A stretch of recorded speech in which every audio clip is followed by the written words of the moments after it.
হেডকোয়ার্টারের কম্পাউন্ডের ভিতরে এই সেলটার নাম হলো টিএফআই বা টাস্ক ফোর্স ফর ইন্টারোগেশন।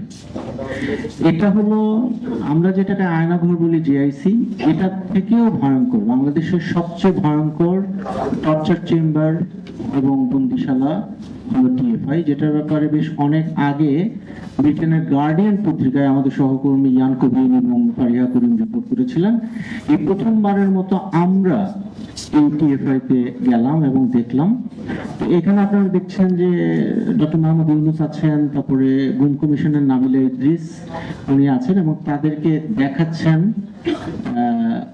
কিভাবে তাকে মাটিতে বসিয়ে রাখা হতো, এটাকে বলে একটা স্ট্রেস পজিশন, কিভাবে তাকে মাটিতে বসিয়ে এইভাবে নির্যাতন করা হতো। নেক্সট ছবিতে যাও। এটা হলো তোমার ভিউটা ঠিক নেই, বুঝছো, এই এটা ডিসটোর্টেড হয়ে গেছে। আচ্ছা যাই হোক, এটা হলো এই সেই আয়নাঘর যেটা আপনারা অনেকেই শুনেছেন। এটা আয়নাঘরের একটা বিশেষ একটা সেকশন, যেখানে আপনারা ওই ভিতরে, আমি জানি দেখতে পাচ্ছেন কিনা, আসিফ মাহমুদ বর্তমানে যিনি উপদেষ্টা, উনি এটা ঘুরে দেখছেন এবং উনি আমাদেরকে পরে যেটা জানান যে উনি ওইখানে গিয়ে বুঝতে পেরেছেন যে তাকে যখন জুলাই মাসে ধরে নিয়ে যাওয়া হয় অভ্যুত্থানের সময়, তখন তিনি এখানেই ছিলেন, কিন্তু আগে তিনি এটা জানতেন না। মানে আমাদের সাথে কথা বলতে বলতেই তিনি রিয়েলাইজ করেন যে তিনি এখানে আগে বন্দী ছিলেন।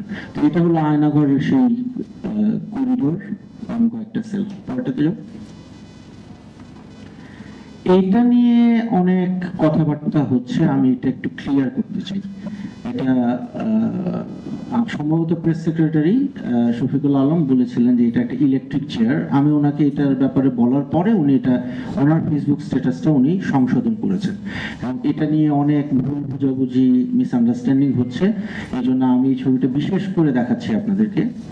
এটা হলো র্যাব 2 CPC 3 আগারগাঁওয়ে, যেটা, হ্যাঁ, এটা আয়নাঘরের ছবি না। এখানে যে চেয়ারটা আপনারা দেখছেন একটা বিশেষায়িত একটা টর্চার ডিভাইস, এটা ইলেকট্রিক চেয়ার না। আপনারা যদি একটু ছবিটা খেয়াল করেন, নিচের দিকে দেখবেন একটা সিলিন্ডার আছে এবং উপরে এটা পুরোটা মেটাল দিয়ে বানানো। একজন মানুষকে এখানে বসিয়ে মাথা প্রথমে বাঁধা হয়, হাত বাঁধা হয়, স্ট্র্যাপটা আমি হয়তো একটা ছবিতে পরে আছে, পা বাঁধা হয় এবং তাকে খুব জোরে ঘোরানো হয়, অনেক অনেক অনেক জোরে ঘোরানো হয়। এবং এইটা কোনো ইলেকট্রিক শকের জন্য এই চেয়ারটা ব্যবহার করা হয় না। হ্যাঁ, এটাকে আমরা যেটা বলি রিভলভিং চেয়ার বা স্পিন চেয়ার। এটা পাওয়া গেছে আগারগাঁওয়ের র্যাব 2 CPC 3 তে। নেক্সটটাতে যাও।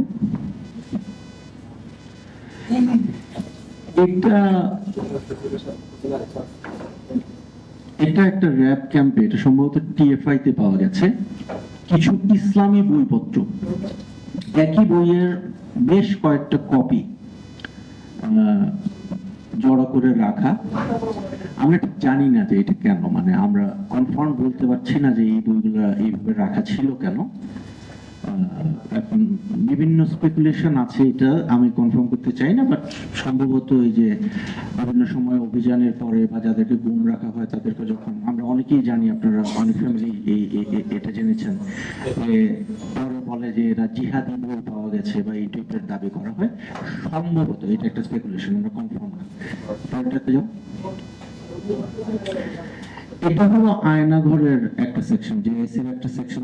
এখানে আমাকে দেখা যাচ্ছে যে আমার বন্ধু মুবাশশির হাসান, এখন অস্ট্রেলিয়া আছেন, 2017 উনি এখানে গুম ছিলেন এবং এই ঘরটাতেই উনি ছিলেন। আমি ওনাকে ভিডিও কলে এই ঘরটা দেখাচ্ছিলাম এবং উনি দেখে চিনতে পেরেছেন অনেকটাই, এবং বিশেষ করে বাথরুম যেটা ছিল সেটাও আমি ওনাকে দেখিয়েছি এবং উনি তখন কনফার্ম হয়েছেন যে এটা এখানেই ডিজিএফআই এর এই গোপন বন্দিশালাতেই তিনি ছিলেন।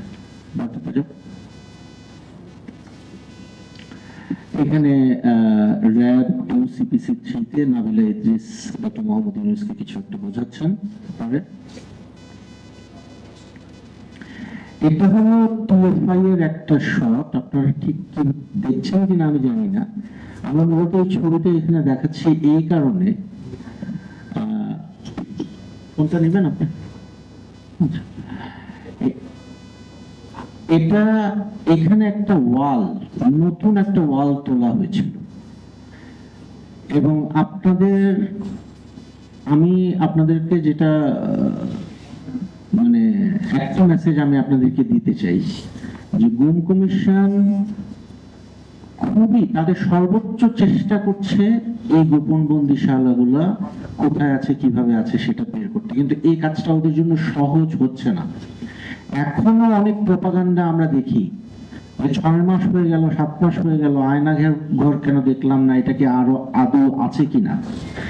এই ওয়ালটার টোফাই কমপ্লেক্সের ভিতরে এই ওয়ালটা ভেঙে তারপরে ভিতরের সেলগুলা বের করতে হচ্ছে, এবং সেটাও খুব অ্যাক্সিডেন্টালি। গুম কমিশনের একজন সদস্য যখন এটার পাশ দিয়ে যাচ্ছিলেন তার মনে হয়েছে যে এই ওয়ালটা নতুন করা হয়েছে, যে কারণে আপনারা দেখছেন যে যে জায়গাটায় রং করা হচ্ছে নতুন, এবং এইদিকে একটা মানে এই ওয়ালে একটা গর্ত করে তারপরে ভিতরে যেতে পেরেছেন তারা। তো যে কারণে এই বিষয়টা তদন্ত করতে কমিশনের অনেক কষ্ট হচ্ছে, এবং এখনো তারা চেষ্টা করে যাচ্ছেন। হ্যাঁ, এবং এটা একটা প্রমাণ যে কিভাবে তারা চেষ্টা করছেন এই গোপন সেল যেগুলো আছে সেগুলা বের করতে। এরপরটাতে এটা হলো ডিজিএফআই আয়নাঘর যেটা আমরা বলি, সেটা 2 তলায়। এটা হলো তাদের অফিসগুলো এখানে ছিল, মানে যে অফিসাররা মানুষকে বন্দি করে রাখা হতো নিচের তলায়, আর উপর তলায় তাদের অফিসগুলো আছে। একটু পরেরটাতে যাও। এটা হলো র‍্যাব 2 সিপিসি 3, এবং এটা এই রাস্তাটা দিয়ে ওই যে একেবারে পিছনে আপনারা যে লাল একটা গেটের মতো দেখছেন, এখানেই ছিল ওই গোপন যে সেলগুলা, এটা ছিল ওইখানে, এবং র‍্যাবের সাধারণ সৈনিকরা ওইদিকে যেতে পারত না, শুধুমাত্র ওই বন্দিশালার যারা দায়িত্বপ্রাপ্ত ছিল তারাই ওইদিকে যেতে পারত। হ্যাঁ, দেখো এটা হলো টিএফআই সেলের সিঁড়ি। এটা ওই যেটা আমি বললাম আমার বন্ধু মুবাশশির যে সেলে ছিল, সেই 19 নম্বর সেল আয়নাঘরের। এই মেয়েটার গল্প বা বিষয় আপনারা হয়তো অলরেডি শুনেছেন যে গুম কমিশনের রিপোর্টে বলা হয়েছে যে একটা বাচ্চাকে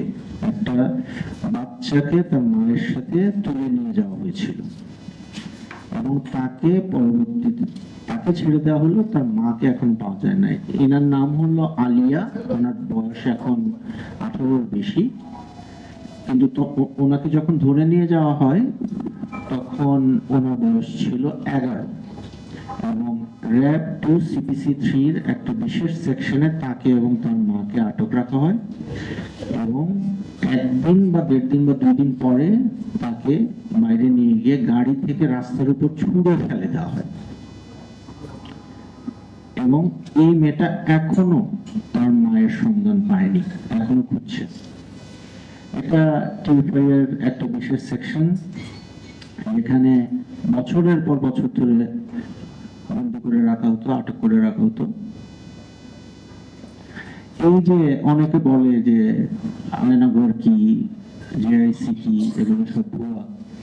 এই যে এটা হলো জয়েন্ট ইন্টারোগেশন সেল বা জেআইসি বা আয়নাঘরের অফিসার ইনচার্জ, ওনার একটা রুম, ওনার একটা অফিস ছিল এই বিল্ডিং এর 2য় তলায়, এই সেই অফিস।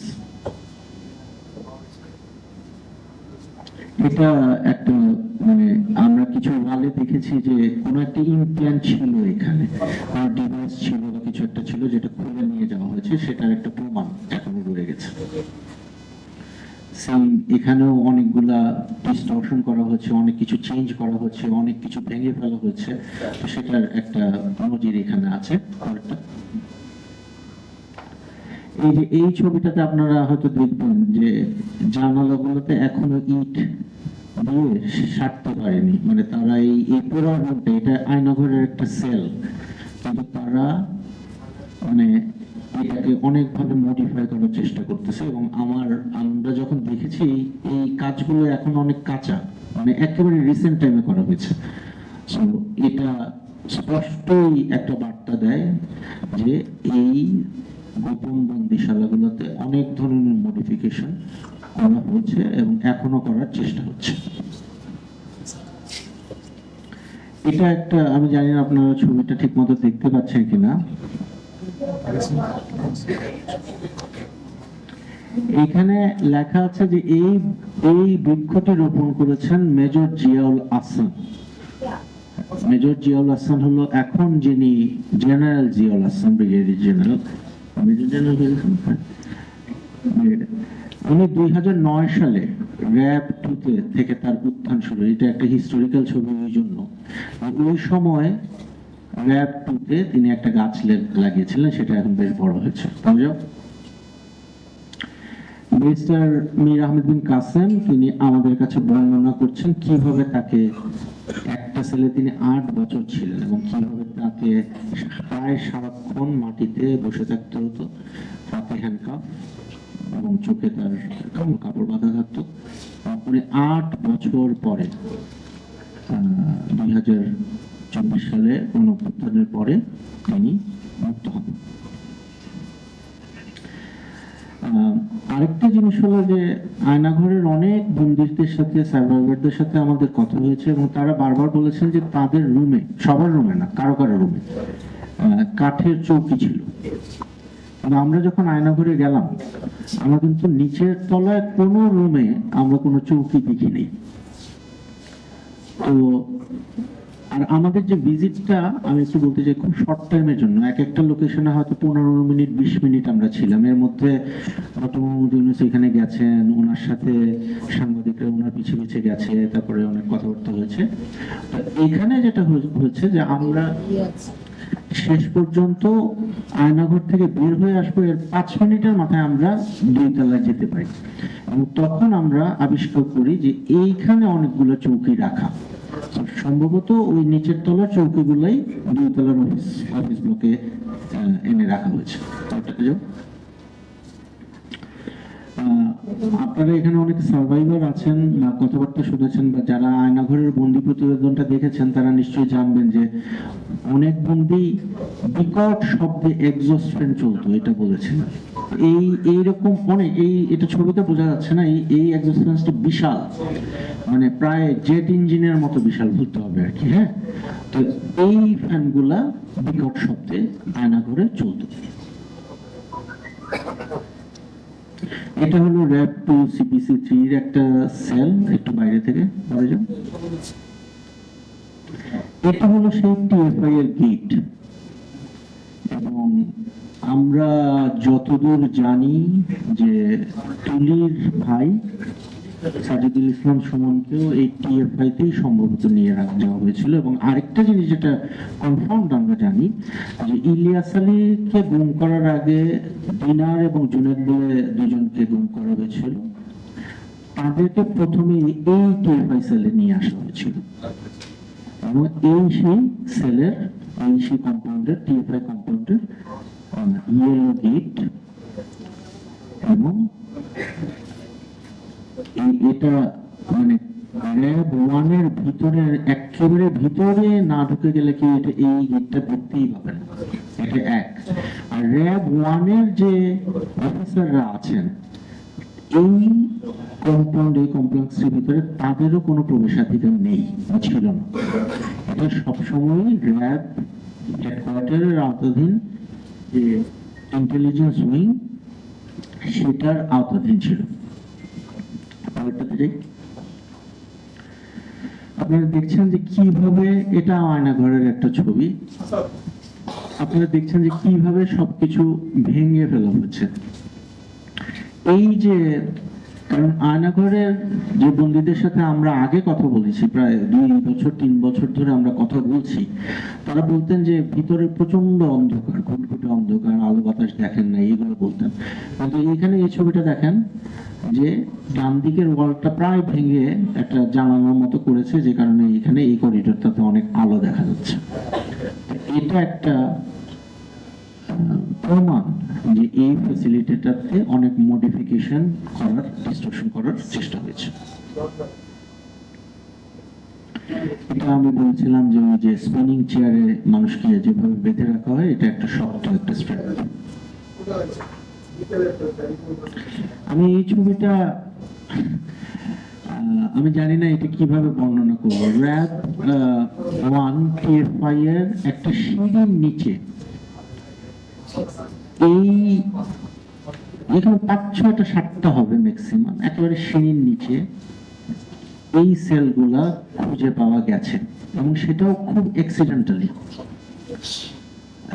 সেটা হলো যে যখন তদন্তকারীরা যখন সেখানে যান, তারা একটা ওয়ালে ইটের যে প্যাটার্ন সেটা দেখে তাদের মনে সন্দেহ জাগে যে এখানে এই একটা ওয়ালের একটা অংশের ইটের সাথে অন্য অংশের ইটের কোনো মিল নেই, এই জন্য তারা এই জায়গাটা ভাঙেন। এখানে যে কোনো সেল থাকতে পারে এটা মানে কারো পক্ষে বোঝার কোনো উপায় নাই, এবং এইখানে এক একটা সেল আমি নিজে আমার পা দিয়ে মেপে দেখেছি 3 পায়ের বেশি হবে না, একেবারে ছোট জায়গা, একেবারে ছোট জায়গা। এখানে মানুষকে রাখা হতো, কাকে রাখা হতো, কতদিন ধরে রাখা হতো আমাদের কোনো আইডিয়া নাই, কারণ এখান থেকে বের হয়ে কেউ কোনো কারোর সাথে কখনো কথা বলেননি। এখনো এটা তদন্ত আছে, বাট এই জায়গাটা হলো একেবারেই ছোট। আমরা দু এক জায়গায় শুনেছি, কেউ বলেছেন যে এমন একটা ভয়ঙ্কর জায়গা আছে বাংলাদেশে যেখানে শোয়ার বা বসার জায়গা থাকে না, সারাক্ষণ দাঁড়িয়ে থাকতে হয় মাসের পর মাস। এটাই কি সেই সেল কিনা আমরা নিশ্চিত না। আপনারা সবাই নাহিদ ইসলামকে চিনেন, এবং নাহিদ ইসলাম যখন জুলাই মাসে যখন আটক হন, তখন আমরাই প্রথম রিপোর্ট করেছিলাম যে তাকে রাতের বেলা তুলে নিয়ে গিয়েছে। ওনাকে এই আয়না ঘরেই সরাসরি নিয়ে যাওয়া হয়, এবং উনি এখানে ইনফ্যাক্ট আমার সাথেই কথা বলছেন, এবং উনি উপরে দেখাচ্ছেন যে ওইখানে একটা লাইটের বাল্ব, মানে বাল্ব হোল্ডার ছিল, সেই বাল্ব হোল্ডারে এখন আর লাইট নেই, ওরা সবকিছু চেঞ্জ করেছে। আপনারা দেখছেন যে পিছনে পিঙ্ক কালার করা। আমরা আগে আমাদের আয়নাঘরের বন্ধ প্রতিবেদন আমরা বারবার বলেছি যে দেয়ালের মধ্যে অনেকে লিখে রাখতেন, এই লেখাগুলো এখন আর নাই, এটা মডিফাই করা হচ্ছে এবং একেবারে নতুন করে কালার করা হচ্ছে। এই আলিয়া এবং এখানে তার মায়ের ছবি, এটা হলো র্যাব 2 CPC 3, আর এটাও র্যাব 2 CPC 3। এটা একটা বাথরুমের একটা দরজা, যেখান দিয়ে দেখা যেত ভিতরে বন্দীরা কি করছে। এটাই শেষ। Thank you.